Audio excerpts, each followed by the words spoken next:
చలి చాలా ఎక్కువైపోయింది కదా, పిల్లలైతే అస్సలు తినట్లేరు ఈ ఇడ్లీ దోశ. ఈరోజైతే మంచి రెస్టారెంట్ స్టైల్లో టొమాటో సూప్ చేసేద్దాం. సూప్ అన్నిటిలోకెల్లా టొమాటో సూప్ చాలా బాగుంటుందండి, ఒకసారి ట్రై చేయండి. ప్యాన్లో కొంచెం ఆయిల్ తీసుకొని కొద్దిగా హాఫ్ ఆనియన్, వెల్లిపాయ, అల్లం ముక్క, చిన్న పచ్చిమిర్చి వేసేయండి. బగారాకు కూడా వేసి అది మగ్గిన తర్వాతకి 1 కప్ వరకు పండు టొమాటో కూడా ఒక 3-4 వేసేయండి.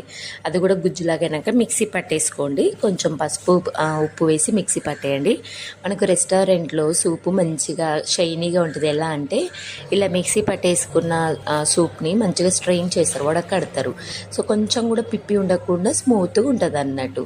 ప్యాన్లో కొంచెం ఆయిల్ పెట్టేసి జీలకర్ర, ఇంగువ, కొంచెం ధనియా, సాల్ట్ ధనియా పౌడర్ వేసేయండి. అంతే. కొంచెం రెడ్ చిల్లీ ఫ్లాక్స్ లేదంటే కొద్దిగా కారం, పెప్పర్ అయినా వేసి మంచిగా మరిగించుకోండి. చాలా టేస్ట్ బాగుంటుంది.